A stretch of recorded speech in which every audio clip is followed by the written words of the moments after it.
Good evening, ladies and gentlemen. A lot of people ask me several times about my background, where I come from, what I am today, how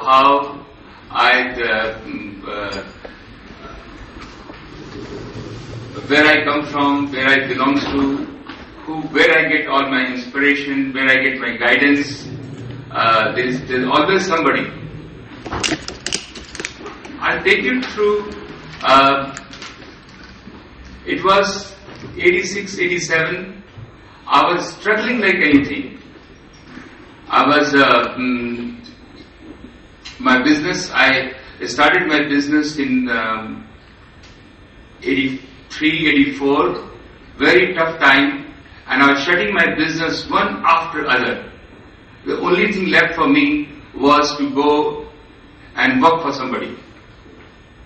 And there was my father who was very insistent that you please must try to keep doing and start your own business and continue to be in your own business.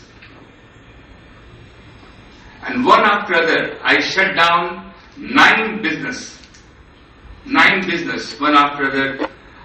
And one point came when I was smoking 40 cigarettes a day, drinking probably half bottle of whiskey, and don't know how to move forward my career. And I met through somebody called Richard Slavis. We call him Radhanath Maharaj. I met him through one of the friends, and very unassuming personality and very magnetic. And I find he's telling me something which I must hear. And I started listening to him, and I find slowly I'm coming back to the track, and only couple of things which he has really impact on my life, impact on my career. He definitely has some superpower, something in him which inspired me. He also had a very strong guiding factor, and the most important thing was the value-based life. To come above the value-based life, ethics, value in my life. My family was not that important. He make sure that the family is very important for you, and the society is very important for you. How you should give back to your society.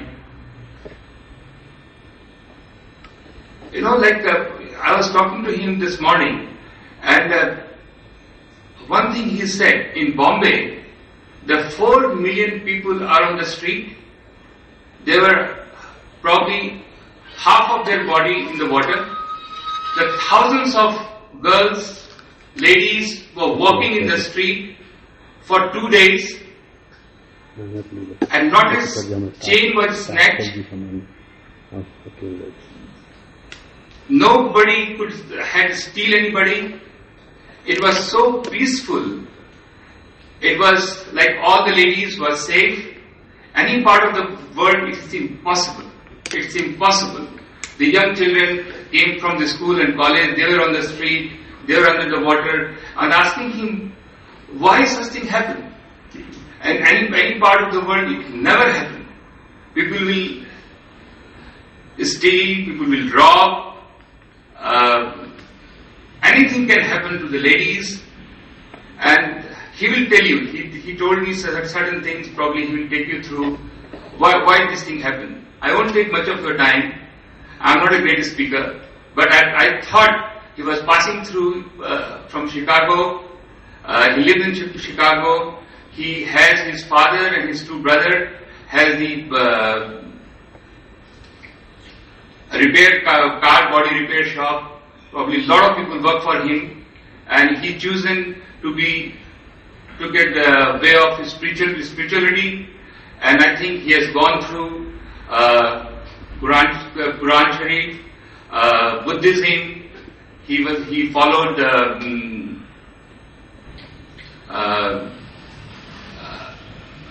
Zoroastrian couple of things. He's gone through all over the world, walking through from America to India. I've asked his father one day and his mother what he was when he was small, and beautiful thing he said. He only meat when he was small.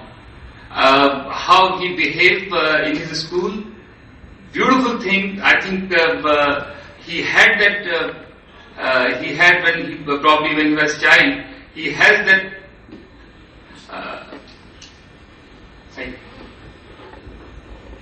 I think I'm going to invite him on the stage. Richard Slade, thank you.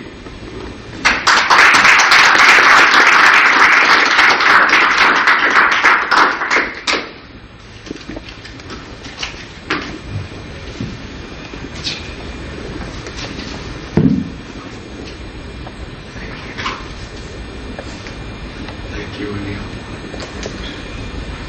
My sincere gratitude to all of you for coming this evening. It is really a great pleasure and honor to be with you. I've known Anil for about 18 years. I'm happy to say that through so many transitions in his life, he has maintained ideals that he holds sacred. When I first met Anil, he was struggling with a meager survival. Over the years, he has developed his life into one of great affluence, influence, and prosperity. What's so special to me is that through it all, his heart has maintained humility, kindness, generosity, and faith in God. And this is a wonderful example in this world. One of the greatest needs in this world today are examples of people with high character. Character is built on the foundation of the ideals that we hold sacred in our lives. In the world today, there are many temptations, reversals, crises, heartbreaks, betrayals. But how is a person able to maintain the ideals that they hold sacred through all of these transitions?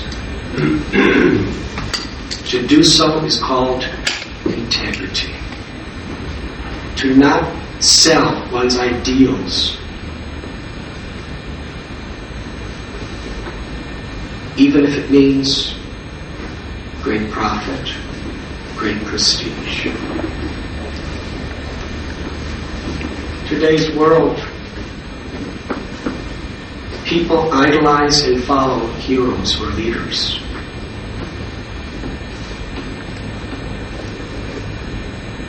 To take a position of influence in society is such a great responsibility, especially for the younger generation, children. Recently, I met a very prominent politician from India, and it was a lady actually. She challenged me. She said, "You are a person on a spiritual path. But I ask you, what are you doing for the ecology? There is pollution in the water, pollution in the air, pollution in the ground. It's threatening the very survival of the human race. What are you doing to clean ecology?" I replied, "But what is the reason why there is so much pollution in this world.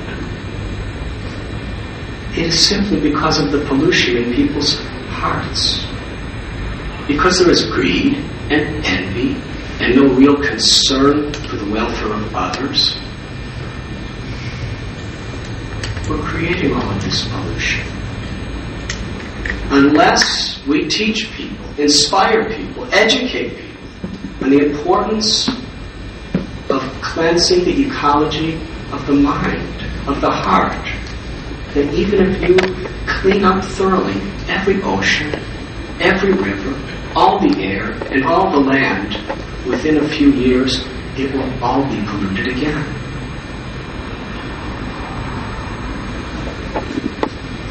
So we should work together. You are a politician, doing the work that needs to be done. There needs to be also educators to help people understand what is the real cause of the problems of the world today. The world today we live in has made strides of progress in science and technology.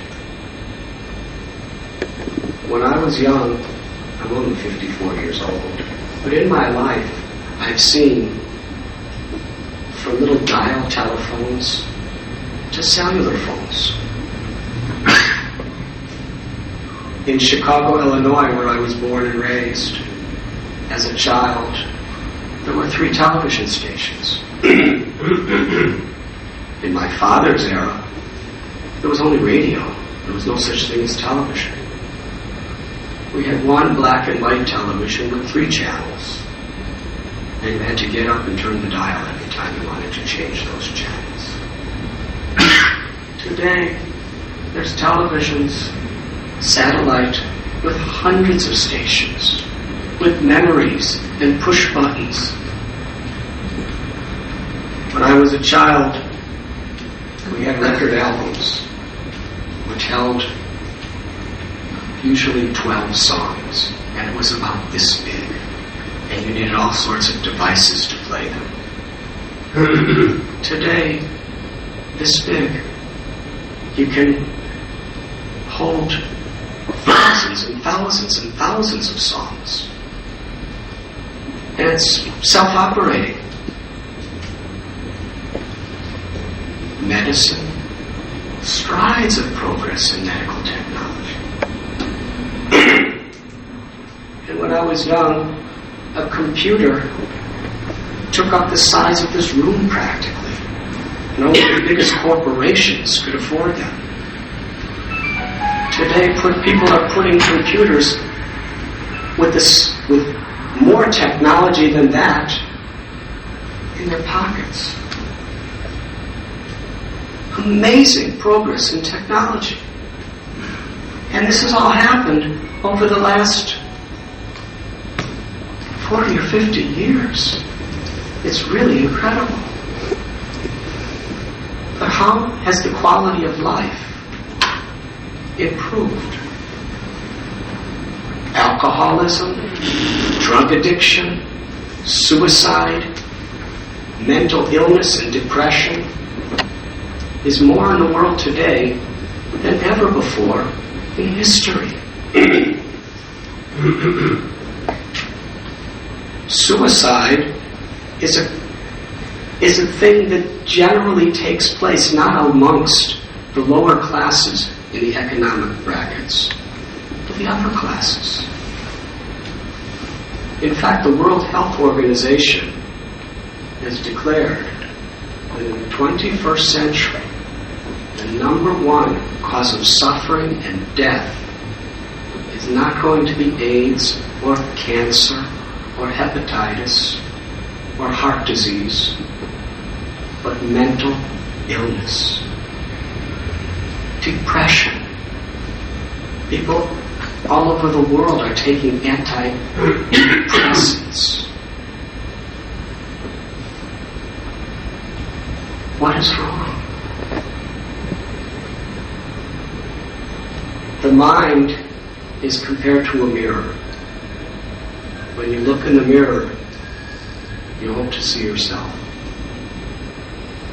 when the mirror is covered by all sorts of dust and debris, all you see is that dust and debris. And we forget who we really are. It is a common question, the most common question that is practically never asked. Who am I?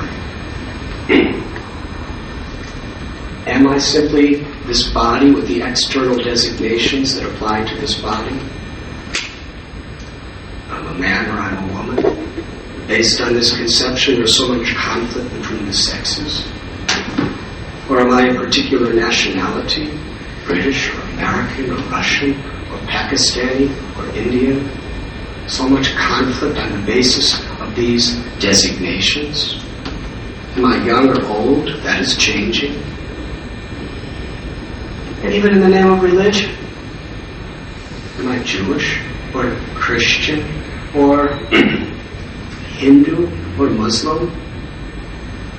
Conflict based on these designations.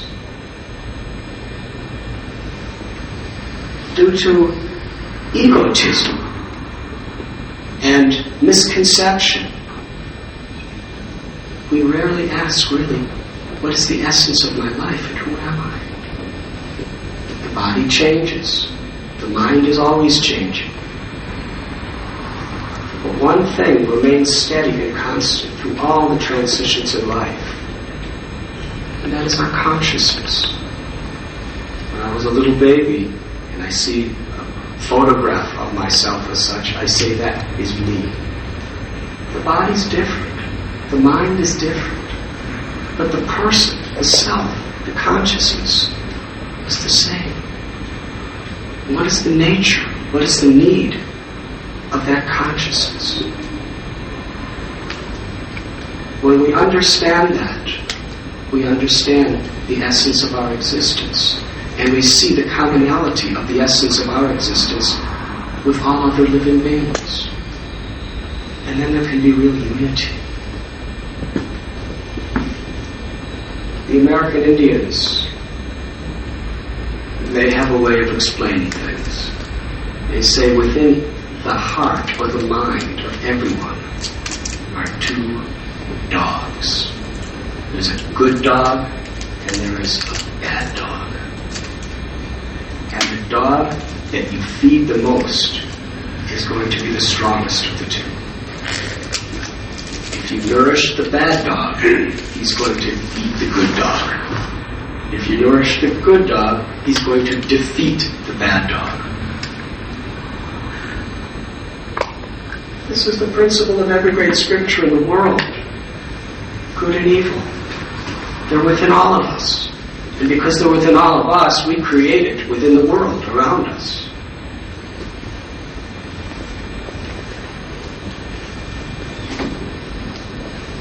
How to nourish our positive side. How to conquer greed with charity. How to conquer hate with love. Anger with forgiveness. Apathy with compassion. These are essential questions.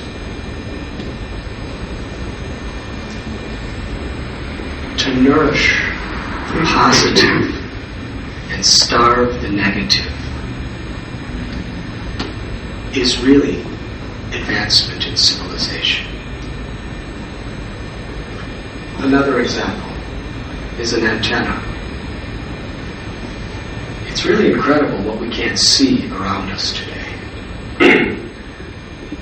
But we were talking about these satellite TVs that can pick up hundreds of stations. And all you have to do is just press a button and access it. As far as I can